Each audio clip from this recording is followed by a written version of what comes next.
नमस्कार दोस्तों, मैं doctor Yogesh Bansal MD PhD Ayurveda आज आपसे डिस्कस करने जा रहा हूँ मौसम के चेंज होने पर होने वाली बीमारियों के बारे में। आजकल आप देख रहे हैं, जैसे हम नॉर्थ इंडिया में रहते हैं तो यहाँ पर अब मौसम धीरे धीरे चेंज हो रहा है। सर्दियाँ आने वाली हैं और गर्मियाँ जाने वाली हैं। इस पीरियड को हम लोग बोलते हैं ऋतु संधि। जब एक ऋतु जाती है और दूसरी ऋतु आती है, जब ऋतु चेंज होती है मतलब सीज़न चेंज होता है, तो उस टाइम शरीर की जो इम्यूनिटी होती है वो वीक होती है। उस टाइम पर अगर हम कुछ परहेज कर लें या कुछ सावधानियां बरतें तो हमें मौसम के चेंज होने पर होने वाली बीमारियों से बच सकते हैं। आमतौर पर हम लोग देखते हैं कि इस टाइम पर वायरल वाली बीमारियां ज़्यादा होती हैं। गला खराब होना, फीवर होना, टांगों में दर्द होना या फिर सबसे ज़्यादा बुखार होना, ये आमतौर पर ये बीमारियां देखी जाती हैं।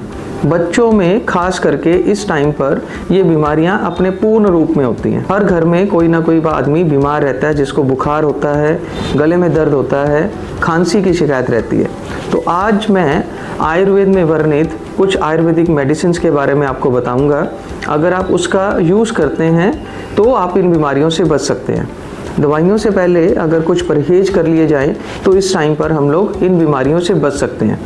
आपने देखा होगा कि जब भी मौसम चेंज होता है, सर्दी जाती है या फिर गर्मियाँ आती हैं, तो हमारे शरीर में अजीब सी वीकनेस आनी शुरू हो जाती है। इसे हम कहते हैं कि बॉडी में इम्यूनिटी वीक हो रही है। अनाज कम खाएं, दूध कम पिएं। इस टाइम पर जब मौसम चेंज हो रहा है तो इन बीमारियों से बच सकते हैं। इसके अलावा फ्रूट अगर जितना भी खा सके उतना खाएं तो इस टाइम पर अच्छा होता है। व्यायाम, एक्सरसाइज हम लोग सारा साल बोलते हैं कि आपको करना चाहिए, पर इस टाइम पर सितंबर अक्टूबर के महीने में व्यायाम करना वर्जित माना जाता है। अगर आपने करना भी है तो हल्का व्यायाम करना है। एक्सरसाइज के नाम पर आप मॉर्निंग वॉक कर सकते हैं, पर भारी एक्सरसाइज आपको मना की जाती है।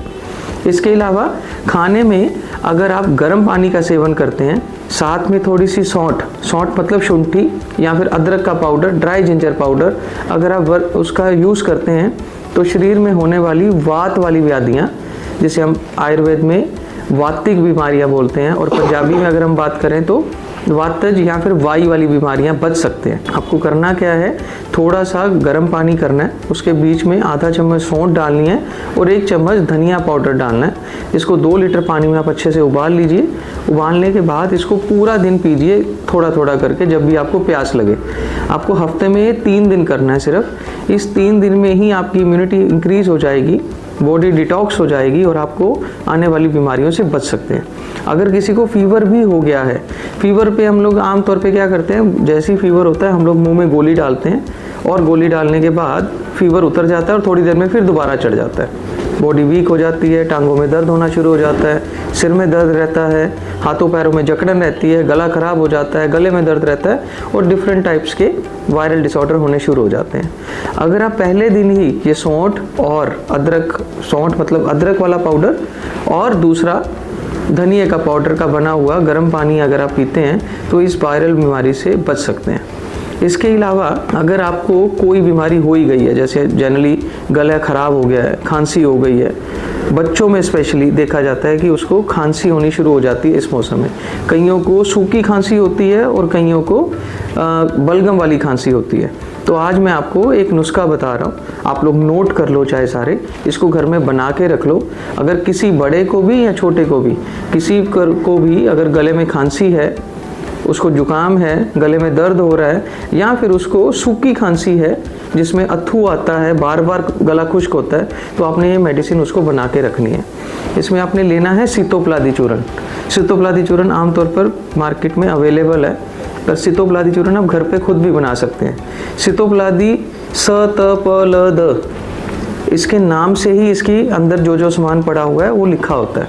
अब स का मतलब होता है सिक्ता मिश्री, त का मतलब होता है तवाशीर, प का मतलब होता है पिपली और द का मतलब होता है दालचीनी। इसमें सिक्ता मिश्री यूज़ होती है, त पे तवाशीर यूज़ होता है, प पे पिपली यूज़ होती है, द पे दालचीनी यूज़ होती है। नहीं तो आप बना बनाया ये चूर्ण मार्केट से ले सकते हैं, किसी भी अच्छी कंपनी का। इसके साथ में आपने इसमें मिक्स करना है अभ्रक भस्म और साथ में मिक्स करनी है टंकन भस्म और अगर आप अच्छे से किसी को ज़्यादा खराश है तो इसके अंदर आप गिलोय भी मिक्स कर सकते हैं। इसको मिक्स करके आपने अब घर पे रख लेना है। 50 ग्राम सितोपलादी चूर्ण लीजिए, 10-10 ग्राम जो मैंने बाकी चीज़ें बोली हैं वो लेके आपने मिक्स करके घर पे रखना है। अगर किसी को गले में दर्द है, किसी को खांसी है, जुकाम है, तो इसका आधा चम्मच सुबह, आधा चम्मच शाम को शहद के साथ मिला के चाटना है। अब अगर किसी को सूखी खांसी है तो मेडिसिन यही यूज़ करनी है, पर उसमें आपने देसी घी की यूज़ करना है। अगर किसी को बलगम वाली खांसी है तो उसमें आपने शहद के साथ में इसको लेना है। अगर किसी को गले में दर्द है और सूखी खांसी है जिसमें बलगम नहीं आ रही है तो उसको आपने घी के साथ में लेना है। बस इस चीज़ का ध्यान रखिए। साथ में गर्म पानी पीजिए। गार्गल गले को गर्म पानी के साथ में बार बार कुल्ला करके गार्गल करिए। रात को सोने के टाइम पर गर्म पानी पीजिए, सुबह उठ के 1 गिलास गर्म पानी पीजिए। आप इन चेंज ऑफ वेदर में हमेशा बीमारियों से बच सकते हैं।